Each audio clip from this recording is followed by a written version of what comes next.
Tere, tulime jälle salvestama jutut meie psühhoteraapia praksisest ja meie ärevuse tugigrupist.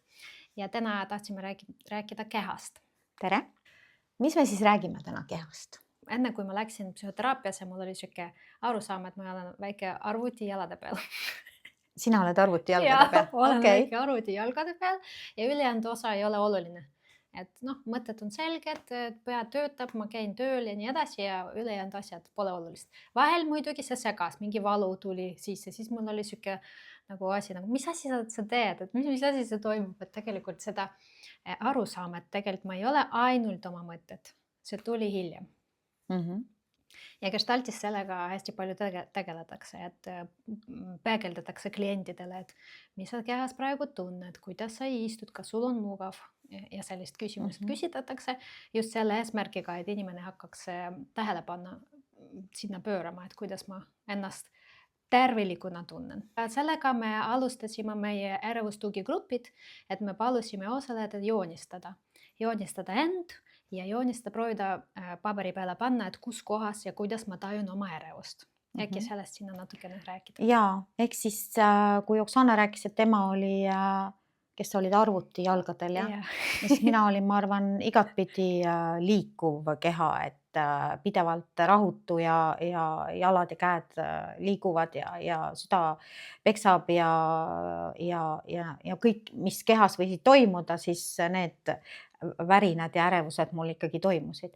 Et selles mõttes see idee joonistada ärevust kehast tuligi sellest, et inimene üldse märkaks oma keha ja aru saada, kas pea ja keha on omavahel ka ühenduses.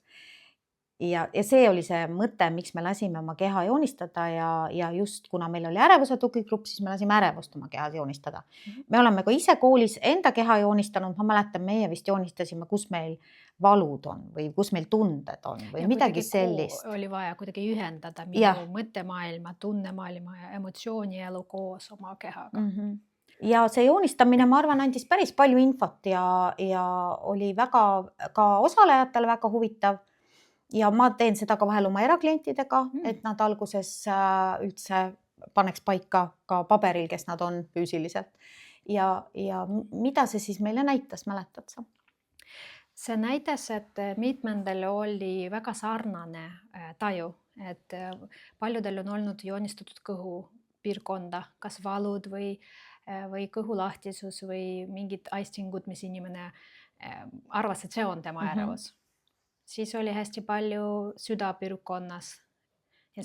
Südamepiirkonnas oli, väga paljudel oli varvaste juures ja sõrmede juures. Ehk siis need ongi kas külmetavad jalad või higised käed või sellist. Ja mis veel väga paljudel oli siis peapiirkonnas olid sellised elektri kiired, mis peast välja tulid, et neid asju oli väga palju. Ja siis me andsime võimaluse igalühel kirjeldada, kuidas see nende kehas väljendub ja selles mõttes see oli väga-väga huvitav, et nendel momentidel inimesed hakkasid ise tajuma seda, et jah, mul on kehas selles kohas, et see kontakt iseendaga läheb niivõrd palju paremaks. Ja just kui hakkan tähelepanu rohkem sinna pöörama ja välja üks kasulik aspekt, mis on olnud, et see tõi grupi liikmeid kokku rohkem. Et mina tajun nii ja sina tajud nii, äkki me mõistame ühte teist, et kuidagi see turvalise tunne. Kindlasti, sest sageli ärevad inimesed või ma arvan ka väga, mina tean äreva inimese kohta on see, et kui kuskil näiteks süda peksab, siis see tundub, et mul läheneb, ma ei tea, fantaasiast mul tuleb infarkt. Järgmisena mul on juba paanika ja ma olen võimeline endal kiirabi kutsuma. Et mina olen kunagi niimoodi sõitnud EMO-sse, et mul olid sellised südame vahelöögid, mida ma üldse ise ei tajunud, et mis need on ja sõitsin arsti juurde, sest ma arvasin, et mul hakkab süda seisma jääma. Et selles mõttes ja see ka üksteisega jagamine seal grupis andis palju seda, et see ei olegi midagi sellist, mida ainult mina kogen. Et see südame pekslemine on selliste täiesti tavaline ärevuse tunnus ja minuga ei juhtu midagi hullu. Kahjuks me ei saa mõõta vereprooviga või mingi muu meetodiga, kas on mul ärevus või mitte, aga me juba näeme, et mingi füüsilised hädad hakkavad tekkima, näiteks sama kõrge vererõhk või migreenid võivad tekkida või peavalud või ärritud soolestikusündroom, et igasugu sellised ebameeldivad kogemused ja siis Mhm. inimene muidugi läheb arsti juurde. Minul kevadel oli näiteks selline juhus, kui ma tegin eksamit oma gestaltpsühhoteraapia koolis lõpueksamit Taanis, siis mul tekkisid sellised peavaluhood enne eksamit, et ma arvasin, et mul lihtsalt konkreetselt tuleb pea otsast ära või ma isegi ei osanud sellele absoluutselt anda tähendust, mis muga toimub. Ma olin pikali, ma olin maandatud ja siis ma olin võimeline üldse aru saama, mis asi minu kehas toimub ja teistega rääkima, et praegu oli selline asi. Ja pärast seda, kui ma koju tulin ja perearstile rääkisin, siis ta ütles, et mul ikkagi täiesti selgelt oli tegemist pinge peavaludega, kuna stressitase oli niivõrd kõrge, ärevus seoses eksamitega läks täiesti väga kõrgeks. Mul on olnud see, kui on hästi ärev periood, unega kohe probleemid, et ma ei saa magada, ma ei saa magama jääda ja ka ärkan hästi vara üles. Ja teine asi, et mu keha siis enam ei pane tähelepanu toidule, et ma lõpetan söömist, mitte teadlikult, vaid mul ei ole isu. Ja ma mäletan isegi mitu aastat tagasi ma tulin perearsti juurde ja ütlesin, et ma kaotan kalu, kas mul mingi häda on. Ja ta vaatas kõik üle, kõik oli korras, aga tegi seda heaolutesti ja siis ütles, äkki sul on mure. Ja mul oligi too periood siuke keeruline tööl ja see kehale väljendus niimoodi, et ei maga ja ei söö. Ja minul väljendab see teistmoodi, et ma siis hakkan hästi palju sööma. Nii et see võib ka olla erinev, aga muidugi alati, kui ikkagi sellised kehalised näitajad on või mis iganes, siis ikkagi tasub ka neid alati kontrollida, aga need on lihtsalt meie kogemused, mis on olnud seoses selle. Kui me käisime sinuga koolis ja ka grupis, on väga huvitav jälgida, et inimene on grupis ja ma näen, et ta on ärev, sellepärast, et ta näiteks liigub hästi palju. Või siis vastupidi. On hästi paigal, on hästi hoiab ennast niimoodi, hoiab niimoodi. Ja kui me arutlesime sinuga seda, et siis äkki inimene ise ei tea, et ta välja näeb niimoodi, et väljaspool see on nii selge ja meile meie õppejõud hästi palju peegeldasid, et nad küsisid, kas sul on pinged kuskil, siis mina nagu, jaa, ongi pinged, okei, hakkame uurima, mis asi see on. Aga see arusaam ja see kontakt sellega, et mis mul kehas praegu toimub, see on ka oskus ja see on see, mis me proovisime grupis tähelepanu rohkem pöörduda, et seda teadlikkust on rohkem. Et kui me nüüd rääkisime kehalistest sümptomitest, ehk siis kuidas ärevus kehas väljendub ja kui mul on niivõrd, ma ei tea, süda peksab ja ma ei suuda ennast maandada, see tähendab, et ma ei ole ise enam kohal ja ma rändan hoopis oma mõtetega kuskil eemal ja see tähendab, et endaga kontakt kaob. See on nüüd üks näide, mis toimub selliste kehaliste aistingute puhul. Jälgin oma keha, siis ma tegelikult ei tea, mis päriselt väljaspool toimub ja siis ma ei ole võimeline olla siin ja praegu, olla kohal ja ei ole võimeline inimestega ka suhtlema. Ma olen ise hästi palju mõelnud, et mis on olnud need minu takistused, kui ma olen olnud palju aastaid ärev teise inimesega kontakti võtmast ja jagamast.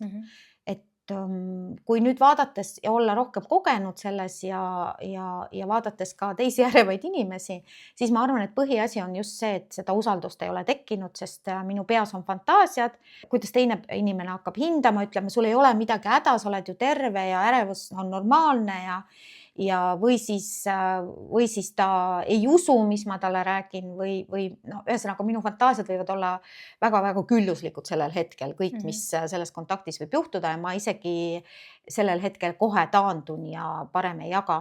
Või siis jagan nii palju, minuga on ka neid hetki olnud, kus inimene, ta ei jaksa kuulata, sellepärast, et ta enam ei saa aru, et kuidas need on need hetked, ma arvan, kus mul üldse enesetoetust ei ole ja ma üldse endaga kontaktis ei ole, vaid ma paiskangi kõik teisele poolele välja ja tegelikult ei ole ma võimeline ka väljaspoolt seda kontakti vastu võtma. Täpselt, ja mulle väga meeldib see tantsu metafoor, et tantsuks meil on vaja koostöö ja ma ei tea, kui sina tuled ja ainult tantsid ja ei anna ruumi, siis ei ole võimalik seda tantsu luua. Just. Ja kontaktis on vaja, et see oleks kahepoolne ja kuidagi ühel lainel. Jah, et kui mina kutsun sind tantsima ja sina tuled tantsima, et me siis tantsime ühte viisi ja ühte sammu, Jaa. mitte et üks tantsib Karajaani ja teine tangot, eks ju. Jaa, täpselt. Et ma arvan, et siin on see põhiküsimus, et kuidas kaks inimest jõuavad selleni, et nad tantsiksid ühte Karajaani. Ja see tegelikult ühiskonnas on keeruline, et selles mõttes meid ei õpeta, et võib lihtsalt kuulata, meid ei õpeta neid, kuidas toetada inimest, et see on väga tavaline, mu ema väga tihti, et ära sina nutta, siis no muidugi ma nutan edasi, et see ei aita. Ja kuidas ma kuulaks niimoodi, et ma nii kuulan sind, et ma ei tühista sinu tundeid ja olen nendega, et okei, sa oled ärev, ma saan aru ja see on tõsine ja ma usun sind ja samas ka, et ma ei tea, ja me saaksime edasi, on ju, sinul on oma tunded, minul oma tunded ja me võime mõlemad olla nendega siin. Just. Ja üksteist toetada. Aga ma arvan, et see eeldab mõlemalt ikkagi piisavat juba enesega head kontakti oma kehaga, ikka mõlemal poolel. Muidugi, ma tahtsin rääkida seda teooriat, et me oleme sotsiaalselt olendid ja kui me maailmale sündime, siis kohe esimene hetk, et beebi vaatab oma hooldavate silmadesse, kas see on ema või see isa, sõltub sellest, kuidas see beebi maailmale tuli, aga see hetk on juba kohe sees. Ja aina rohkem juba 2-nädalaselt või 2-kuuselt, ma täpselt ei mäleta, kuidas see oli ammu, et ta juba naerab ja vanem naerab vastu, et see kontakt läheb aina sügavamalt ja suuremaks ja niimoodi me õpime kohe-kohe siia maailmale tulles ja see on niisugune evolutsiooni viis, kuidas me ellu jääme, sest imik ei saa üksi ellu jääda. Ehk siis me kõik oleme võimelised. Just. Nüüd, kus see muutub?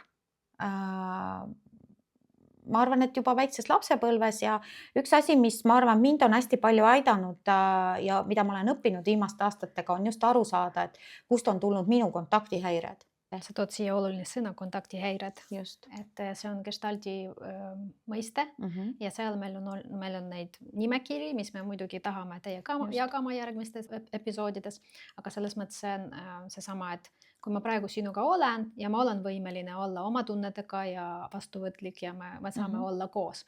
Aga näiteks kui mulle tundub, et sina oled autoritaarne ja mul on minevikus olnud teemasid, et ma ei tea, ma olen haiget saanud, siis tuleb mu minevik siia meie vahele ja tekibki see kontaktihäire.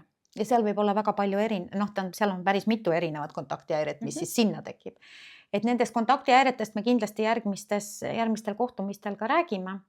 Et need tõesti on kõnetanud ja nende tajumine ja nendest arusaamine on aidanud minul ikkagi väga palju paremini kontakti otsida ja ise olla teise inimesega kontaktis. Me eelmine kord rääkisime emotsioonidest ja siin on ka kehataju, et ta annab mingi informatsiooni mulle minu emotsioonidest, aga samas, et see kõik, mis kehas toimub, mis signaalid saadab keha ja kõik emotsioonid, mis mul tekivad, need eesmärk on see, et mina täidan mingi vajaduse. Et see sama lihtne näide, kui mul joogijanu, ma võtan vett, mul on kontakt veega, ma joon ja mu vajadus on rahuldatud. Täpselt sama on inimkontaktiga, jah. Et kui sa meeldid mulle ja ma tahan sinuga suhelda, et eesmärk oleks, et ma oleks võimeline seda teha, et mu ärevus ei segaks mind seda teha.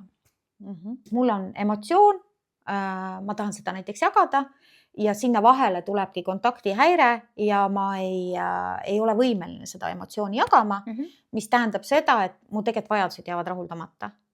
Et iga emotsiooni taga on ju mingisugune vajadus, kuhu me tahame jõuda ja päris palju jäävadki need vajadused rahuldamata tänu sellele, et me ei ole võimelised suhtlema. Et see on, ma arvan, üks suurimaid lõksusid inimese elus. Ja selleks on turvalisust vaja ja grupis me oleme näinud, et alguses tekib selline rohkem turvaline suhe meiega, grupi juhtidega ja siis, kui grupp areneb, kui grupp kestab kauem, siis inimesed hakkavad omavahel ka rohkem kontakteeruda ja hakkavad toetust pakkuma, siis kui hetk on õige või küsima isegi toetust, et see ikka on niisugune võim, kus kasvab. Jah. No see on lihtsalt ka see, et hakkame märkama, et ma arvan, esimene üldse kontakti puhul on kõige tähtsam ja mida me eelmine kord ka rääkisime, on see, et ma üldse märkan, esiteks see, mis mu kehas toimub, et ma märkan teist inimest ja siis, kui ma märkan, mis minuga toimub ja et mul on teine inimene, siis ma olen ja võib-olla tal on samad asjad näiteks ja ta räägib neist päris nagu avatult, siis tekib siiras ja avatud või vestlus ka meie vahel sellest, mis toimub ja see viib selleni, et okei, minu vajadused said rahuldatud ja sinu vajadused said ka rahuldatud, sest me suutsime nendest vabalt vestelda. Aga ma arvan, et tänaseks me oleme nüüd natukene selle kontaktil peatunud ja kindlasti läheme edasi siis nende häiretega, mis seda kontakti võivad segada. Häire on küll päris selline tugev sõna, et me võime nimetada äkki selle häire ümber takistusteks, kontaktitakistusteks. Et mis on need kontaktitakistused, mis segavad meil just sellist avatult ja siiralt elamast. Aitäh kuulamast ja Aitäh kuulamast ja järgmise kordadeni!